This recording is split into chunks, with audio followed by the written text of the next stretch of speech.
Welcome to జిఎన్టీవీ. ముందుగా headlines చూద్దాం. CM కేంద్ర మంత్రితో కలిసి పర్యటించిన ప్రధాని మోదీ. జీవీహెచ్ఎస్ స్కూల్లో తలదాచుకున్న బాధిత విద్యార్థులను చూసి చలించిన ప్రధాని. సైన్యం నిర్మించిన 190 అడుగుల బెయిలీ వంతెనను సందర్శించిన ప్రధాని. వైమానిక దళ హెలికాప్టర్లో సీఎం విజయన్తో కలిసి ప్రధాని మోదీ ఏరియల్ సర్వే. రాష్ట్రంలో వీధి కుక్కల దాడులు విపరీతంగా పెరిగాయన్న హరీష్ రావు. ప్రభుత్వం కనీసం చర్యలు తీసుకోవడం లేదని విమర్శ. వీధి కుక్కల దాడులను ప్రభుత్వం పట్టించుకోలేదని ఎద్దేవా.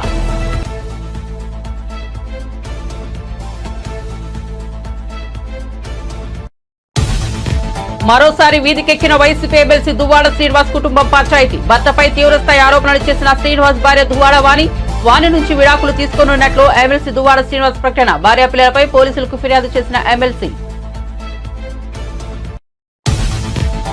వర్గీకరణ సాకారంలో మోదీ అమిత్ షా పాత్ర ఎంతో ఉందని వ్యాఖ్య. వర్గీకరణ అమలుకు రాష్ట్రాల త్వరగా ముందుకు రావాలని విజ్ఞప్తి. రాష్ట్రాల త్వరగా అమలు చేసేలా మోదీ సూచించాలన్న మందకృష్ణ.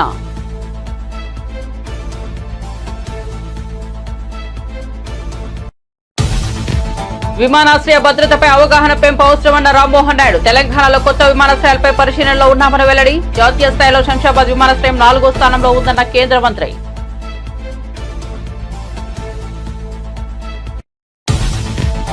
ఏపీలో పాత మద్యం బ్రాండ్లు మళ్లీ అందుబాటులోకి రానున్నాయని మంత్రి కొల్లు రవీంద్ర. అక్టోబర్ 1 నుంచి ఏపీలో కొత్త మద్యం పాలసీ అమలవుతుందని వెల్లడి. వైసీపీ హయాంలో 45,000 కోట్ల మద్యం అక్రమాలు జరిగాయని కీలక ప్రకటన.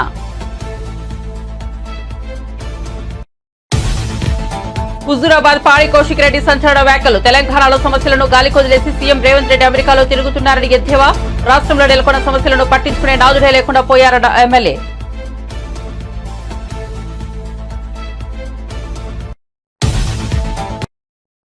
ఇక వార్త వివరాల్లోకి వెళ్తే వయనాడు జిల్లాలో కొండ చర్యలు విరిగిపడిన ప్రాంతంలో ప్రధాని నరేంద్ర మోదీ శనివారం పర్యటించారు. ప్రధాని మోదీ వెంట కేరళ సీఎం పినరయి విజయన్, కేంద్ర మంత్రి సురేష్ గోపి ఉన్నారు. పునరావాస కేంద్రంలో తలదాచుకున్న బాధితులను పరామర్శించారు. ప్రధాని మోదీ కాల్పేటలో అడుగడిగిన తర్వాత జీవీహెచ్ఎస్ స్కూల్లో తలదాచుకున్న బాధితులను కలుసుకున్నారు. వారిని చూసిన ప్రధాని భావోద్వేగానికి గురయ్యారు. ఈ ఘటనలో ఎంతమంది పిల్లలు చనిపోయారని ఉద్వేగపూరిత గొంతుతో అడిగారు. కొండ చర్యలు విరిగిపడిన ఘటనలో ఈ స్కూల్ భవనం కూడా కూలిపోయింది. దెబ్బతిన్న పాఠశాల భవంతిని అక్కడున్న వారిని చూసి చలించిపోయారు. బాధితుల పునరావాసం గురించి అడిగి తెలుసుకున్నారు. सेवाभावी संस्थाएं हो, हर कोई बिना रुके तुरंत ही आपदा प्रभावित लोगों की मदद के लिए पहुंचने का प्रयास किया। जिन परिजनों ने अपने स्वजन खोए हैं उसकी पूर्ति करना तो हम मनुष्य के लिए संभव नहीं है, लेकिन उनका भावी जीवन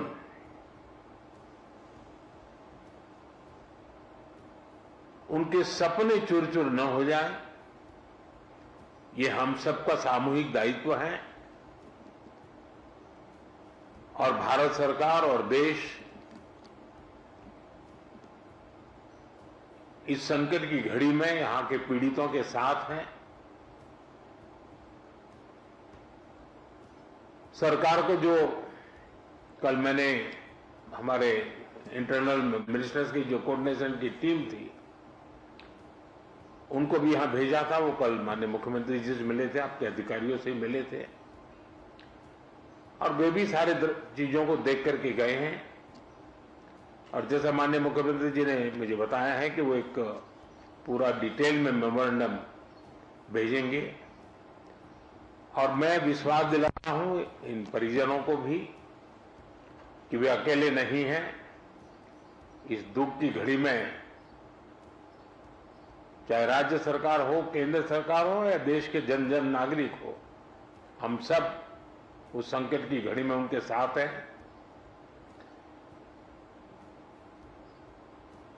सरकार ने जो नीति नियमों के तहत जो आपदा प्रबंधन के लिए राशि भेजते हैं उसका काफी हिस्सा पहले ही दिया हुआ है और भी हिस्सा हमने तुरंत रिलीज किया है।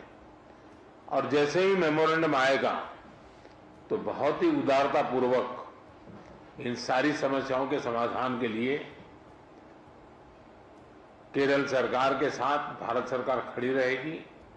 और मैं नहीं मानता हूं कि धन के अभाव में यहां कोई काम रुकेगा। जहां तक जानहानि हुई है, हमारे लिए इन परिजनों को फिर से एक बार, क्योंकि छोटे बच्चे हैं, परिवार में सब कुछ खो चुके हैं, इनके लिए एक लंबे समय की योजना हम लोगों को बनानी होगी। मैं आशा करता हूं कि राज्य सरकार उस पर भी विस्तार से करेगी और उसमें भी जो कुछ भारत सरकार अपना हाथ बटा सकती हैं वो बटाएगी।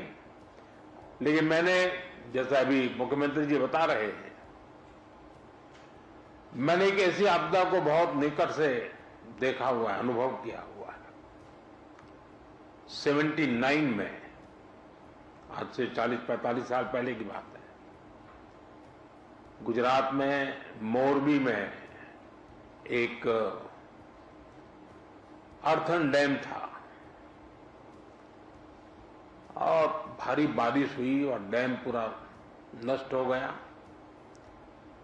और आप कल्पना करें, वो डैम बहुत बड़ा था, मच्छू, वो पूरा पानी, और मोरबी एक शहर है। ఎస్సీ వర్గీకరణను దక్షిణాది రాష్ట్రానికి చెందిన నలుగురు ముఖ్యమంత్రులు వెంటనే స్వాగతించారని, ఆంధ్రప్రదేశ్ ముఖ్యమంత్రి చంద్రబాబు ముందుగానే స్పందించి స్వాగతిస్తున్నట్లు చెప్పారని ఎంఆర్పీఎస్ అధ్యక్షుడు మందకృష్ణ మాదిగ అన్నారు. వర్గీకరణ సాకారంలో నరేంద్ర మోదీ, అమిత్ షా పాత్ర ఎంతో ఉందన్నారు. సహకరించిన ప్రధానికి, కేంద్ర ప్రభుత్వానికి ఆయన కృతజ్ఞతలు తెలిపారు. వర్గీకరణ అమలుకు అన్ని రాష్ట్రాలు త్వరగా ముందుకు రావాలని విజ్ఞప్తి చేశారు. వర్గీకరణ డిమాండ్ ఉన్న ప్రతి రాష్ట్రంలో ప్రభుత్వాలు వెంటనే దానికి అమలు చేయాలన్నారు. వర్గీకరణపై ప్రధాని మోదీ నిర్దిష్టంగా హామీ ఇచ్చారన్నారు. రాష్ట్రాలు కూడా వెంటనే అమలు చేసేలా ప్రధాని మోదీ సూచించాలని కోరారు. గెలిచాడు నాగర్ కర్నూలులో. ఇప్పుడు నాగర్ కర్నూలు ఎంపీ ఎవరు? మల్లు రవి గారే మళ్ళీ ఎంపీగా ఉన్నాడు. వాళ్ళ తమ్ముడు ఎక్కడ ఉన్నాడు? మధుర నుంచి 4-5 సార్లు గెలిచి డిప్యూటీ సీఎం ఉన్నాడు.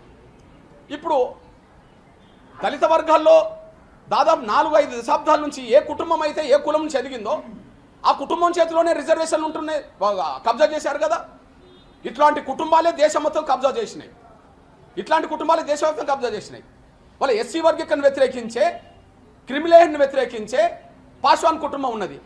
బీహార్లో పాశ్వాన్ ఒక రాజకీయ పార్టీ పెట్టిండు కదా. ఉన్నత వర్గాల వాళ్ళు పార్టీలు పెట్టి కూడా నడపలేకపోతుండ్రు. మరి పాశ్వాన్ గారు పార్టీ పెట్టి నడుపుతున్నాడు కదా. పాశ్వాన్ గారు కొడుకు ఇప్పుడు మళ్ళీ కేంద్ర మంత్రి అయింది కదా. ఎప్పటి నుంచి పాశ్వాన్ గారి పేరింటున్నాం? ఎప్పుడైనా జనరల్ సీట్లో పోటీ చేసిండా? ఎప్పటి నుండి రామ్ విలాస్ పాశ్వాన్ గారి పేరింటున్నాం? ఎప్పుడైనా జనరల్ సీట్లో పోటీ చేసిండా? ఎప్పుడు వాళ్ళు రిజర్వేషనే కదా, వాళ్ళ కులమే రిజర్వేషన్లు అనుభవిస్తున్నది కదా, వాళ్ళ కుటుంబమే రిజర్వేషన్లు అనుభవిస్తున్నది కదా. అంటే ఇంకో దళిత లీడరు ఆడ పాశ్వానేతర కులాల నుంచి ఎవరైనా ఎదగడానికి అవకాశం వీళ్ళు కనిపిస్తున్నారా? లేదు కదా.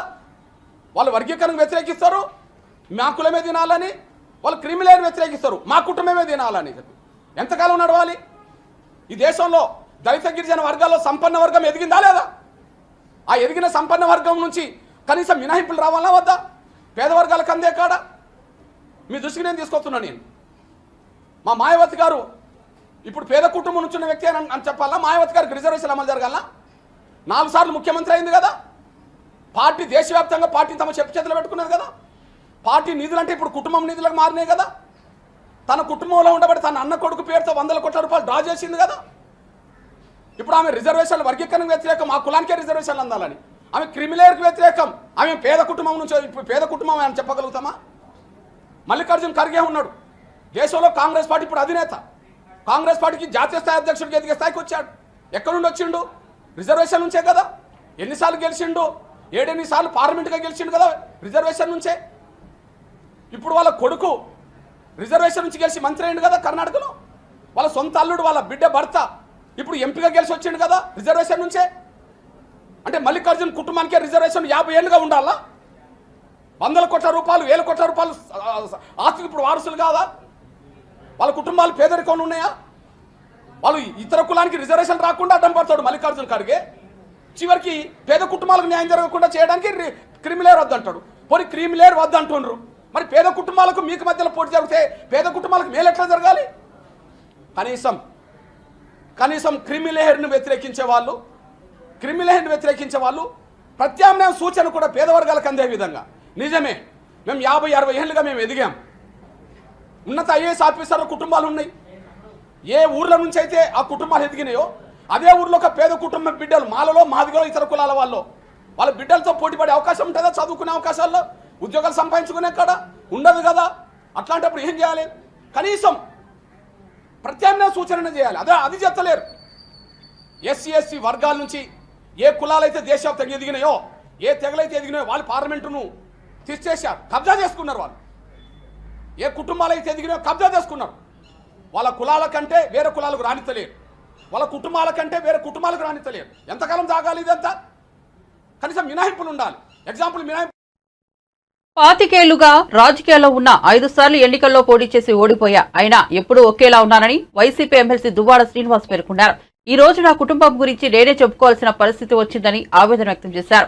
గత 2 రోజులుగా తన కుటుంబంలో జరుగుతున్న విషయాలపై ఆయన శనివారం మధ్యాహ్నం ప్రెస్ మీట్ పెట్టి మాట్లాడారు.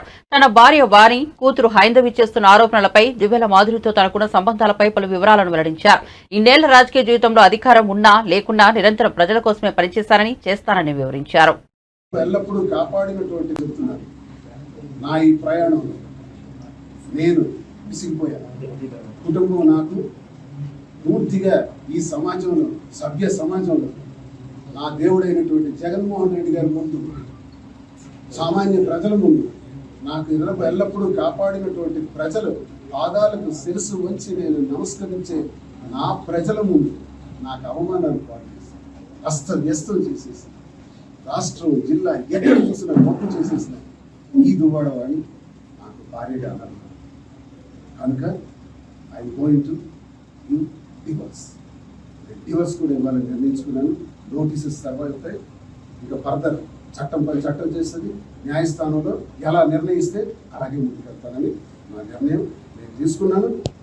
మా ఇంటి గొడవల్ని రెచ్చగొట్టి ఇవన్నీ చేస్తున్నటువంటి ఈ అధికార పార్టీకి అచ్చెన్నాయుడు ఒకటే చెప్తున్నాను, నా ఏదైనా జరిగితే, ఏది జరిగినా బాధ్యత మీద నన్ను ఇప్పుడు ఎంతగా హింసించాలని ప్రయత్నం చేస్తున్నటువంటి మీరు అధికారం లేని కారణంగా మీరే బాధ్యత వహించాల్సి వస్తుంది. డాక్యుమెంట్స్ 20 కోట్ల రూపాయలకు సంబంధించిన ఫ్యాక్టరీ ఆ రోజు చాలా బాధతో ఒక్క క్షణం తీరిక లేకపోయినా వెళ్ళి ట్రాన్స్ఫర్ చేశాను. ఆ ఇల్లు బంగారం లాంటి 6 కోట్లు ఖర్చు పెట్టి ఇంటి ఆ ఇల్లు ఇచ్చాను. రాసుకుని ఉండండి, అన్నీ తీసుకోండి, ఏంటంటే కావాలో తీసుకోండి. బ్యాంక్ అకౌంట్స్ ఏప్రిల్ 18 అంటే 19 నాకు ముఖ్యమంత్రి గారు నాకు అనౌన్స్ చేశారు టికెట్. అంటే ఏప్రిల్ 18, 23వ సంవత్సరం నుంచి ఈ రోజు నాటికి 1,40,00,000. ఇప్పుడు ఎంత కావాలంటే అంత ఇచ్చిన చెప్పతున్నాను. ఎందుకంటే చెప్పకూడదు. కుటుంబం ఓటిస్తే ఏంటి, 10 కోట్లు ఇస్తే ఏంటి, ఇవ్వలేకపోతుంది. చెప్పాల్సిన పరిస్థితి వచ్చింది ప్రజల ముందు. కాబట్టి నేను చెప్తున్నాను, 1,40,00,000 వరకు ఒక ఏడాది కాలంలో వాళ్ళ ఖర్చులు ఇచ్చింది. నిన్నగాక మొన్న మా పాపను ఫోన్ చేసి 1,00,000 రూపాయలు పంపించు, 50,000 పంపించు, 70,000 పంపించడం ఫోన్పే. అడిగిన క్షణంలో మెసేజ్, వాళ్ళ మెసేజ్ పెడితే మెసేజ్ పంపించు. ఇది బాధ్యత. చెప్పుకోండి. చెప్పాను, హైందవికి ఇంకా నేను చేయాల్సింది చాలా ఉంది. మీకు కూడా కూతురుగా బ్రహ్మాండంగా పెళ్లి చేయాల్సిన అవసరం. పీజీ చదివితే పీజీ కూడా నేను చేయిస్తాను. పెళ్లి బాగా చేయాలి, అన్నీ మీరు చూసుకుంటారు. తండ్రిగా నా బాధ్యత అంతా నేను నిర్వహిస్తానని వాళ్ళకి మెసేజ్ ద్వారా చెప్పి నా కార్యక్రమం అంతా ప్రతి క్షణం కూడా వాళ్ళ కోసం నేను చేస్తున్నాను. అంటే పిల్లల గురుతర బాధ్యత నేను, తండ్రి బాధ్యత నేను విడిచిపెట్టుకోను. ఎలా విడిచిపెట్టుకోను? వాళ్ళు ఏదో తెలుసో తెలియకో అంటున్నారు. ఈరోజు నాన్నను దూషించారు. మరో 10-20 సంవత్సరాలు పోతే, లేకపోతే మరో 10 నిమిషాలు పోతే నాన్న ఉంటాడో లేదో తెలియదు. ఈ నాన్న చావు బతుకుల మధ్యలో ఉన్నాడు, శత్రువుల మధ్యలో ఉన్నాడు. చుట్టూ కత్తులు దువ్వాడ శ్రీనివాస్ ఒక్కడు. ఏ కత్తి ఎప్పుడు దిగుతుందో, ఎప్పుడు పోతానో నాకే తెలియదు. పోతే ఎందుకంటే నేను చాలా మందికి టార్గెట్ చేసి మాట్లాడిన దానిలో నాకు అందరూ శత్రువులే. కొన్ని వేల కొద్ది ఫోన్ నెంబర్స్ మధ్య దువ్వాడ శ్రీనివాస్ నీకు చంపేస్తాం, నరికేస్తాం, నీ కారు తగలబెట్టేస్తాం, దొరికితే నీకు పాతేస్తాం, అక్కడైనా కొడకాయని నాకు వాళ్ళు పోలీసు వారికి కంప్లైంట్ ఇచ్చాను. టెక్కల్ పిఎస్లో నా స్వీయ రక్షణ కోసం ఒక వెపన్ ఇవ్వండి అని కూడా అప్లై చేసుకున్నాను. నాకు 2 నెలలు అయింది, ఈ రోజు వరకు వెపన్ ఇవ్వలేదు. కాబట్టి నా పరిస్థితి నాకు అర్థమవుతుంది. ఏ క్షణానైనా సరే నాకు ప్రమాదం దాపురిస్తుంది. నన్ను చంపేస్తారని కూడా నాకు తెలుసు. ఈ చంపేస్తారు అనుకునే వాళ్ళు శత్రువులు ఉన్నారు. నా పైన పోటీ గుమ్మో దగ్గరికి కూడా ఎప్పుడు తారసపడని వాళ్ళు, నన్ను ఫేస్ టు ఫేస్ కూడా ఎదురు పడని వాళ్ళు, టీడీపీకి చెందినటువంటి వాళ్ళు, ప్రత్యర్థి పార్టీకి చెందిన వాళ్ళు చాలామంది రోడ్డు మీద కాపలా. వచ్చింది నిచ్చెలు తీసుకొచ్చినారు, కారాలు తీసుకొచ్చారు, వైర్స్ తీసుకొచ్చారు, రోప్స్ తీసుకొచ్చారు. కాంపౌండ్ వాళ్ళు దాటి రాపలికి రావడానికి గురుపాలు తీసుకొచ్చారు. వచ్చింది పిల్లలతో పాటు ఈ జ్ఞానభజన బ్యాక్గ్రౌండ్ ఏంటి కాదు. వచ్చిన పిల్లల్ని ఆదరించడం కూడా తెలియక కాదు, వచ్చిన సమయం కానీ వచ్చే విధానం కానీ సభ్య సమాజానికి నేను అడుగుతున్నాను. తండ్రి దగ్గరికి రావాల్సిన విధానం అదే. ఏపీలో మందుబాబులు ఎన్నాళ్ల నుంచో వేచి చూస్తున్న పాత బ్రాండ్లు మరికొన్ని రోజుల్లో వారి ముందుకు రానున్నాయి. కొత్త మద్యం పాలసీ, బ్రాండ్లపై మైనింగ్, ఎక్సైజ్ శాఖ మంత్రి కొల్లు రవీంద్ర కీలక ప్రకటన చేశారు. అక్టోబర్ 1 నుంచి కొత్త లిక్కర్ పాలసీ అమలు చేస్తామని మంత్రి తెలిపారు. రాజమండ్రిలో మీడియాతో మాట్లాడిన ఆయన 6 రాష్ట్రాల మద్యం పాలసీలపై అధికారుల బృందం అధ్యయనం చేస్తోందన్నారు. వైసీపీ హయాంలో నాసిరకం లిక్కర్ అధిక ధరలకు విక్రయించారని ఆరోపించారు. మద్యం పాలసీతో అక్రమాలు జరిగాయన్నారు. కూటమి ప్రభుత్వం నాణ్యమైన లిక్కర్ అందిస్తోందన్నారు. గత ప్రభుత్వ హయాంలో 45,000 కోట్ల అక్రమాలు జరిగాయని మంత్రి కొల్లు రవీంద్ర ఆరోపించారు. అపారమైనటువంటి ఖనిజ సంపద ఉన్నటువంటి రాష్ట్రం మన రాష్ట్రం. అటు మేజర్ మినరల్స్ కానీ మైనర్ మినరల్స్ కానీ వీటిని కానీ చక్కగా మనం వినియోగం చేస్తే ఎంప్లాయ్మెంట్ ఇవ్వచ్చు, ప్రభుత్వం ఆదాయం కూడా మొత్తం ఈ రాష్ట్రాన్ని అభివృద్ధి పదంలో నడిపించడానికి అద్భుతమైనటువంటి ఖనిజ సంపద ఉన్నటువంటి రాష్ట్రం ఆంధ్ర రాష్ట్రం. ఇవాళ గత ప్రభుత్వం దాన్ని మొత్తం కూడా భ్రష్టు పట్టించారు. దాదాపు 20,000 కోట్ల పైన, ఇది ప్రాథమికంగా మాకు వచ్చిన అంచనా ప్రకారం 20,000 కోట్ల దగ్గర 19 నుంచి 20,000 కోట్లు దోపిడీ జరిగింది ఒక మైనింగ్ డిపార్ట్మెంట్లోనే. దానికోసమే విజిలెన్స్ ఎంక్వైరీ జరుగుతుంది. సిబిసిఐడి కూడా దాని మీద ముఖ్యమంత్రి గారు వైట్ పేపర్లో రిలీజ్ చేయడం జరిగింది. ఇవన్నీ కూడా చూస్తూ ఉంటే చాలా ఘోరంగా రాష్ట్రాన్ని సర్వనాశనం చేశారు.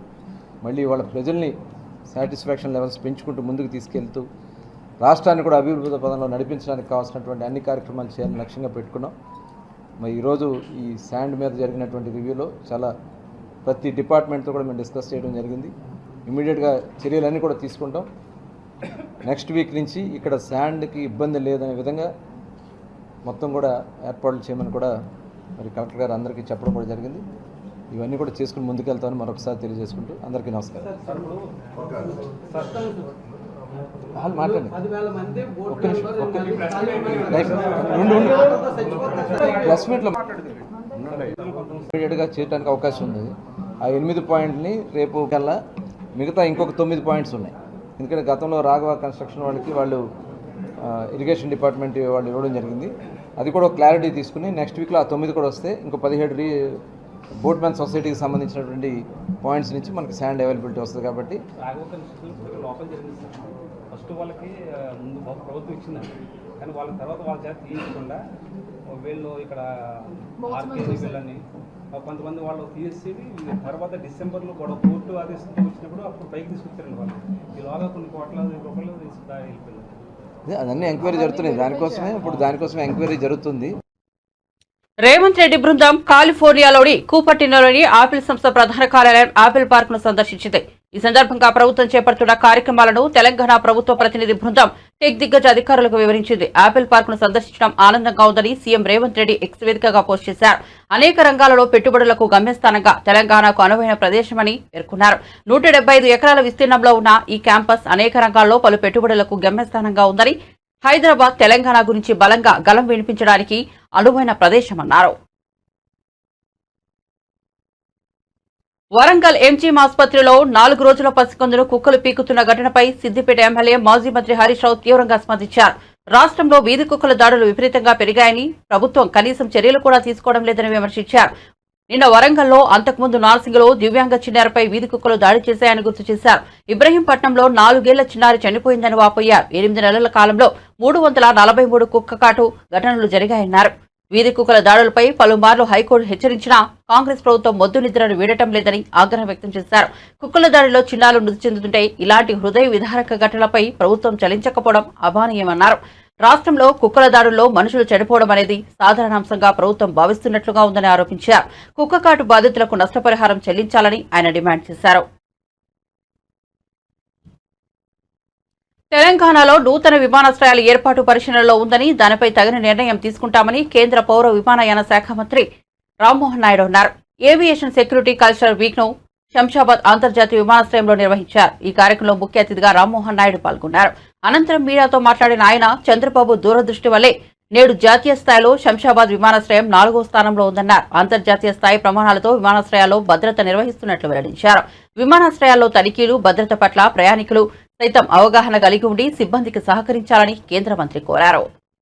సెక్యూరిటీ తాలూకా పాత్ర ఎంత ముఖ్యమైనటువంటిదో గతంలో కూడా చూసాం. ఎటువంటి సంఘటనలు ఎటువంటి వచ్చినా సరే భారతదేశంలో మాకున్నటువంటి బీకాస్ సంస్థ ద్వారా సెక్యూరిటీ మెషర్స్లో ఎక్కడ ఎటువంటి లోపాలు లేకుండా బలమైనటువంటి చట్టాలతో బలమైనటువంటి సెక్యూరిటీ మెషర్స్తో ఎప్పుడు కూడా సెక్యూరిటీని మన భారతదేశంలో ప్రపంచ స్థాయిలోనే ఒక ఉన్నతంగా మెయింటైన్ చేయడానికి మనం అందరం కూడా కృషి చేస్తూ ముందుకు వచ్చాం. అయితే పబ్లిక్లో కూడా అవేర్నెస్ క్రియేట్ చేయాలి. ఎయిర్పోర్ట్స్కి వచ్చినప్పుడు కానీ ప్లేన్స్ బోర్డ్ అయ్యేటప్పుడు కానీ ఏ సెక్యూరిటీ మెషర్స్ ఉన్నాయి, ఏవేవి పాటించాలి. అలాగే మేము కూడా అడ్వైస్ చేస్తున్నాం. మా తరపున సెక్యూరిటీ సిబ్బంది కూడా ఎవరైతే ఉంటారో సిఐఎఫ్ కానీ వాళ్ళు కూడా వచ్చే ప్యాసింజర్స్తో ఏ రకంగా బిహేవ్ చేయాలి, అందరూ కూడా కలిసి ఒక పాజిటివ్ ఎన్వైర్న్మెంట్ ఎయిర్పోర్ట్స్లో కానీ ఏవియేషన్లో కానీ ఏ రకంగా క్రియేట్ చేయాలనేది దాని మీద ప్రత్యేకంగా ఈ యొక్క కల్చర్ వీక్లో ఎన్నో దగ్గరలో చర్చించడం జరుగుతుంది. దేశ స్థాయిలో వివిధ ఎయిర్పోర్టుల్లో కార్యక్రమాలు కూడా దీని గురించి జరిపారు. చాలామంది ముఖ్యమంత్రులు కూడా ఆ కార్యక్రమాల్లో హాజరయ్యారు. రాష్ట్ర ప్రభుత్వాల తరఫున మరి ఎమ్మెల్యేలు కానీ ఎంపీలు కానీ అందరూ కూడా ఈ యొక్క కల్చర్ వీక్లో చాలా ఉత్సాహంగా పార్టిసిపేట్ చేసి దీన్ని విజయవంతం చేశారు. దానికోసం ప్రత్యేకంగా అందరికీ కూడా అభినందనలు తెలియజేస్తున్నాను. అలాగే మా సివిల్ ఏవియేషన్ సెక్యూరిటీ కల్చర్ వీక్కి మరి అమిత్ షా గారు కూడా ప్రత్యేకంగా అభినందనలు కూడా తెలియజేయడం జరిగింది. మరి ఈ రకంగా వాళ్ళందరికీ కూడా మరొకసారి నా తాలూకా ధన్యవాదాలు తెలియజేసుకుంటూ మరి నరేంద్ర మోదీ గారు కూడా ఒక పెద్ద కార్యక్రమాన్ని దేశ స్థాయిలో విప్లవంగా ముందుకు నడిపించడం జరుగుతుంది. అది ఏక్ పేడ్ మాకే నామన్, మన తల్లి పేరు మీద ఒక చెట్టుని నాటేటటువంటి కార్యక్రమం నరేంద్ర మోదీ గారు ప్రారంభించి సెప్టెంబర్లోగా 80 కోట్ల ట్రీస్ని ప్లాన్ చేయాలి, చెట్లు నాటాలని చెప్పి ఆయన కూడా ఒక సంకల్పంతో ముందుకు వచ్చారు. సో దేశ ప్రజలందరికీ కూడా మరి ప్రధానమంత్రి గారి తరపున కేంద్ర ప్రభుత్వం తరపున నేను కోరుతున్నాను, చెట్టుని నాటడం కంటే మరి మంచి కార్యక్రమం ఇంకేది కూడా ఉండదు. కాబట్టి ప్రతి ఒక్కరూ కూడా తల్లి మీద ఉన్నటువంటి ప్రేమని ఒక మంచి సందర్భాన్ని మీరందరూ కూడా ఎంచుకొని ఒక మంచి చెట్టుని నాటి సమాజంలో మన తాలూకా భూమిని కూడా మంచి వాతావరణం క్రియేట్ చేయడానికి మీరందరూ కూడా సహకరించాలని కూడా ఈ సందర్భంగా తెలియజేసుకుంటున్నాను. అలాగే హైదరాబాద్ ఎయిర్పోర్ట్ ఈరోజు మనం చూసుకుంటే దేశంలో 4వ పెద్ద ఎయిర్పోర్ట్. దీనికి పునాది మరి నారా చంద్రబాబు నాయుడు గారు 2000లో నాటడం జరిగింది. ఆయన తాలూకు ఆలోచన ద్వారా మొట్టమొదటిగా మన దేశంలో గ్రీన్ఫీల్డ్ ఎయిర్పోర్ట్ కింద ఈ హైదరాబాద్ ఎయిర్పోర్ట్ రావడం. ఆ రోజు చాలామంది ఎందుకు ఇంత పెద్ద ఎయిర్పోర్టు ఇన్ని ఎకరాలని అన్నప్పటికీ ఈరోజు 4th largest airport in the country అయి one of the top 10 airports in the whole వరల్డ్లో ఈరోజు అయ్యింది. ఇప్పుడు మనం చూసుకుంటే చాలా అద్భుతంగా ఈ యొక్క ఎయిర్పోర్ట్ను కూడా డెవలప్ చేసుకోవడం జరిగింది. కాబట్టి ఈ ఎయిర్పోర్ట్కి వచ్చి ఇక్కడ ఒక కార్యక్రమం జరుపుకోవడం అనేది నాకు కూడా చాలా గుర్తుండిపోయేటటువంటి కార్యక్రమంగా నేను భావిస్తున్నాను. హైదరాబాద్ ఎయిర్పోర్ట్ని డెవలప్ చేస్తాం. అలాగే తెలంగాణలో కూడా పలు సందర్భాల్లో ఇంకెక్కడెక్కడ ఎయిర్పోర్ట్లు వస్తాయన్న ఆలోచనతో చాలా డిస్కషన్స్ కూడా జరిగాయి. సో మా డిపార్ట్మెంట్లో కూడా ఇంకా తెలంగాణలో ఎక్కడెక్కడ ఎయిర్పోర్ట్స్ రావచ్చు అన్న దాని మీద కూలంకుషంగా మేము కూడా స్టడీ చేస్తున్నాం. అతి త్వరలోనే వివరాలు కూడా నేను చెప్తాను. ఖచ్చితంగా నా తాలూకా ఇంటెన్షన్ కూడా ఈరోజు తెలుగు రాష్ట్రాల్లో ఎయిర్పోర్ట్స్ తాలూకా యాక్టివిటీని ఇంప్రూవ్ చేయాలని నేను బలంగా ప్రగాఢంగా దాని వెనక. హుజూరాబాద్ ఎమ్మెల్యే పాడి కౌశిక్ రెడ్డి సంచలన వ్యాఖ్యలు చేశారు. తెలంగాణలో సమస్యలను గాలికొదిలేసి సీఎం రేవంత్ రెడ్డి అమెరికాలో తిరుగుతున్నారు. రేవంత్ రెడ్డి ఏమైనా అమెరికా ప్రెసిడెంట్ పదవికి పోటీ చేస్తున్నాడా అని ప్రశ్నించారు బీఆర్ఎస్ ఎమ్మెల్యే పాడి కౌశిక్ రెడ్డి. ఈ గవర్నమెంట్ ఉన్నదా లేదా అనే అనుమానం కలుగుతుందని, రాష్ట్రంలో నెలకొన్న సమస్యలను పట్టించుకునే నాదుడే లేకుండా పోయారని తెలిపారు. CM Revanth Reddy chief secretary, finance సెక్రటరీలో అమెరికా వెళ్తే ఎవరికైనా ఏదైనా సమస్య వస్తే ఎలా పరిష్కరిస్తారని ప్రశ్నించారు. నాకున్న సమాచారం మేరకు ఎన్నడూ కూడా లేదు. అసలు ఈ గవర్నమెంట్ ఉన్నదా లేదా, ఇలా బాధ్యతగా ఈడేమన్నా అయితే గిట్లా ఇప్పుడు గురుకులం గురించి చెప్పారు, దీనికి ఫైనాన్షియల్ అసిస్టెన్స్ ఇవ్వాలి. ఎవరు ఇవ్వాలి? సెక్రటరీ, ఫైనాన్స్ సెక్రటరీ గారు ఇవ్వాలి. ఎక్కడున్నారు ఫైనాన్స్ సెక్రటరీ గారు? అమెరికాలో ఉన్నారు. ఫ్లైట్లో పోయినరు. ఇలా జుమ్మని తీసుకొని పోయి మంచిగా ఇట్లా ఎగురుకుంటా జుమ్మని పోయి మన ముఖ్యమంత్రి గారు, చీఫ్ సెక్రటరీ గారు, ఫైనాన్స్ సెక్రటరీ గారు పోయి అమెరికాలో ఉన్నారు. నేను ఒక్కటే అడుగుతున్నా ఈ ముఖ్యమంత్రి గారిని, మీరేమైనా అమెరికా ప్రెసిడెంట్ కాంటెస్ట్ చేద్దామని ఆలోచనలో ఉన్నారా అని అడుగుతా ఉన్నాను రేవంత్ రెడ్డి గారిని. అసలు ఇక్కడ ప్రజలందరూ ఇబ్బంది పడుతూ ఉంటే ఎంజిఎం హాస్పిటల్లో నిన్న కుక్కలు గరిచి ఒక చిన్నారి పుట్టిన అబ్బాయిని చంపేసినాయని వస్తూ ఉంటే ఒక్కరు కూడా స్పందించరే. అసలు ఈ ముఖ్యమంత్రి గారిని ఇంకో ప్రశ్న నేను అడగాలన్నా అనుకుంటున్నాను. తను ఏమన్నాడు? తను పిసిసి ప్రెసిడెంట్గా ఉన్నప్పుడు ఎన్ఆర్ఐలని ఏమన్నాడు? నాన్ రిలయబుల్ ఇండియన్స్ అన్నాడు. మరి అదే ఎన్ఆర్ఐల దగ్గరికి ఎలా పోయినావు కదా నువ్వు? మరి వాళ్ళు నాన్ రిలయబుల్ ఇండియన్సేనా? మరి మీరు నాన్ రిలయబుల్ ఇండియన్స్ దగ్గరికి పోయినప్పుడు నాకు కొందరు అమెరికా నుంచి నా ఉన్న ఫ్రెండ్స్ కానీ నా కజిన్స్ కానీ ఫోన్ చేస్తూ ఉన్నారు. మరి మమ్మల్ని ఈయన నాన్ రిలయబుల్ ఇండియన్స్ అని ఆనాడు అని ఇవాళ మా దగ్గరికే వస్తున్నాడు కదా. మరి ఈ రేవంత్ రెడ్డి గారైన నాన్ రిలయబుల్ ఇండియన్ని మేమెట్లా నమ్మి పెట్టుబడులు పెట్టాలి అని ఇవాళ అమెరికాలో ఇదొక పెద్ద చర్చ అయిపోయిందని చెప్పి ఈ సందర్భంగా తెలియజేస్తా ఉన్నాను. వాస్తవంగా చెప్పాలంటే రేవంత్ రెడ్డి గారు కేవలం షో పుటప్కి పోతా ఉన్నాడు తప్పితే ఆడ ఇన్వెస్ట్మెంట్స్ వచ్చేది లేదు, ఏం లేదు. మొన్న గోడీ వచ్చింది, 8,000 కోట్లు తెచ్చిన డావోస్ నుంచి చెప్పిండు. ఇలా గోడీ లేదు, బోడీ లేదు. ఈయన అన్ని బోడీ మాటలు పెట్టుడు, బోడీ మాటలు చెప్పుడు తప్పితే ఆడ గోడీకి ఉన్న ఇన్వెస్ట్మెంటే వాళ్ళకి టర్న్ ఓవరే లేదు. 8,000 కోట్ల రూపాయల ఇన్వెస్ట్మెంట్ వచ్చిందని చెప్పిండు. ఇది స్వయంగా మా మాజీ మంత్రివర్యులు కేటీఆర్ గారే చెప్పారు అసెంబ్లీలో. అసలు గోడీ అనే దానికి టర్న్ ఓవరే లేదు, 8,000 కోట్ల ఇన్వెస్ట్మెంట్ వచ్చిందని ఎట్లా వచ్చిందని చెప్పండి అని చెప్పిండు. అంటే రేవంత్ రెడ్డి గారు చేసే పనులేంది? గోడీ వచ్చిందని చెప్పుడు, ఆ అన్ని బోడీ మాటలు చెప్పుడు. నంబర్ 1. నంబర్ 2, రెండోది ఇవాళ ఏం చేసిండు? వాళ్ళ తమ్ముడు ఒక కంపెనీ 15 రోజుల ముందు ఫ్లోట్ చేసి ఆయన సంపాదించిన అక్రమ సొమ్ము, మళ్ళా చెప్తున్నా, ఆయన సంపాదించిన 10 నెలల్లో సంపాదించిన అక్రమ సొమ్ముని కన్వర్ట్ చేసుకోవడానికి 15 రోజుల క్రితం ఒక కంపెనీ ఫ్లోట్ చేసి ఇన్వెస్ట్మెంట్లు వచ్చినాయని చెప్తా ఉన్నాడు. ఇవాళ కావాలంటే ఆ బర్రె నీడనే కొనుక్కోవచ్చు. ఆ బర్రె ఎక్కడైతే 5 లీటర్ల పాలు ఇస్తుంది ఆ బర్రె నీడనే కొనుక్కోవచ్చు.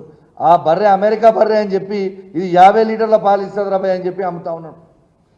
అంటే ఎవరిని పిచ్చోళ్ళని చేస్తున్నావు? ఎన్ని రోజులు పిచ్చోళ్ళని చేస్తావు? ఇది ఏం పద్ధతి అని నీ ముఖ్యమంత్రి గారు నేను అడుగుతా ఉన్నాను. ఖచ్చితంగా ముఖ్యమంత్రి గారు మీరు అనుకుంటున్నట్టు పిల్లి కళ్ళు మూసుకొని పాలు తాగి ఎలా ఎవ్వరు చూస్తలేరని అనుకుంటున్నట్టు. తెలంగాణ ప్రజలు మీరు చేసే ప్రతి పనిని గమనిస్తూ ఉన్నారు. ఇంకా ఎంత సిగ్గుమాలిన స్టేట్మెంట్ అంటే నిన్న వాళ్ళ సెక్రటరీయో వాళ్ళ గాంధీ భవన్ ప్రముఖ దర్శకుడు నాగ్ అశ్విన్ ఔదార్యాన్ని చాటుకున్నారు. నాగర్ కర్నూలు జిల్లాలోని తన స్వగ్రామం ఐథోల్లో తన తాతగారు సింగిరెడ్డి పర్వత్ రెడ్డి పేరుతో ప్రభుత్వ పాఠశాలకు అదనపు గదులు నిర్మించి ఇచ్చారు. తన తండ్రి చదువుకున్న ఈ పాఠశాలలకు తన వంతుగా ఈ సాయం చేసినట్లు నాగ్ అశ్విన్ తెలిపారు. భవిష్యత్తులో మరింత సహాయం చేయడానికి తమ కుటుంబం ఎల్లప్పుడూ ముందుంటుందని చెప్పారు. ఆ పాఠశాలలో చదువుతున్న విద్యార్థులు ఉన్నత స్థానాలకు చేరుకోవాలని ఆకాంక్షించారు. చిన్న స్కూల్ గదుల ఇనాగ్రేషన్లో పార్టిసిపేట్ చేసినందుకు ఊరంతా చాలా సంబరంగా ఉంది. ఈరోజు మేము అతనికి కృతజ్ఞతలు తెలియజేసుకుంటున్నాం. ఇంకా థ్యాంక్ యూ.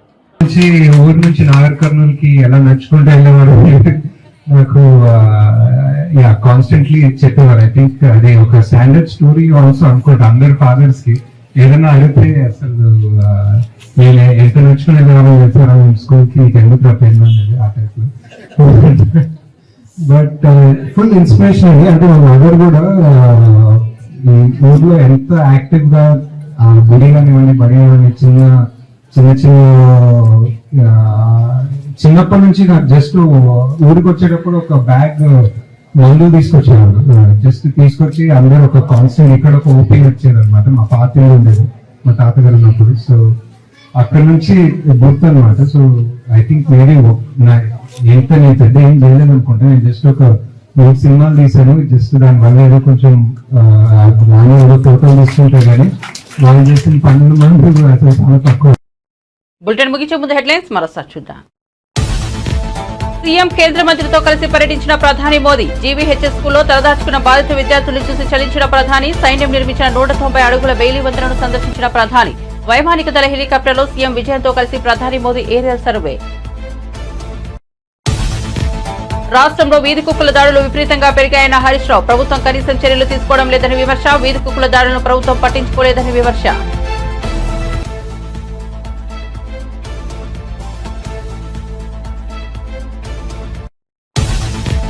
మరోసారి వీధికెక్కిన వైసీపీ ఎమ్మెల్సీ దువ్వాడ శ్రీనివాస్ కుటుంబం పంచాయతీ. భర్తపై తీవ్రస్థాయి ఆరోపణలు చేసిన శ్రీనివాస్ భార్య దువ్వాడ వాణి నుంచి విడాకులు తీసుకోనున్నట్లు ఎమ్మెల్సీ దువ్వాడ శ్రీనివాస్ ప్రకటన. భార్య పిల్లలపై పోలీసులకు ఫిర్యాదు చేసిన ఎమ్మెల్సీ. వర్గీకరణ సాకారంలో మోదీ అమిత్ షా పాత్ర ఎంతో ఉందని వ్యాఖ్య. వర్గీకరణ అమలుకు రాష్ట్రాలు త్వరగా ముందుకు రావాలని విజ్ఞప్తి. రాష్ట్రాలు త్వరగా అమలు చేసేలా మోదీ సూచించాలన్న మందకృష్ణ మాదిగ.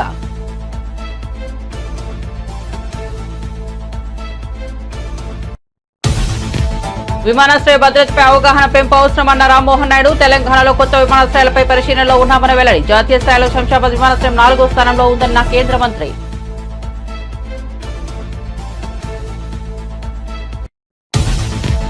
ఏపీలో పాత మద్యం బ్రాండ్లు మళ్లీ అందుబాటులోకి రానున్నాయన్న మంత్రి కొల్లు రవీంద్ర. అక్టోబర్ 1 నుంచి ఏపీలో కొత్త మద్యం పాలసీ అమలు అవుతుందని వెల్లడి.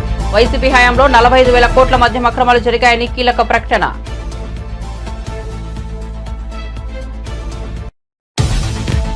హుజూరాబాద్ పాడి కౌశిక్ రెడ్డి సంచలన వ్యాఖ్యలు. తెలంగాణలో సమస్యలను గాలి కొదిలేసి సీఎం రేవంత్ రెడ్డి అమెరికాలో తిరుగుతున్నారని ఎద్దేవా. రాష్ట్రంలో నెలకొన్న సమస్యలను పట్టించుకునే నాదుడే లేకుండా పోయారన్న ఎమ్మెల్యే.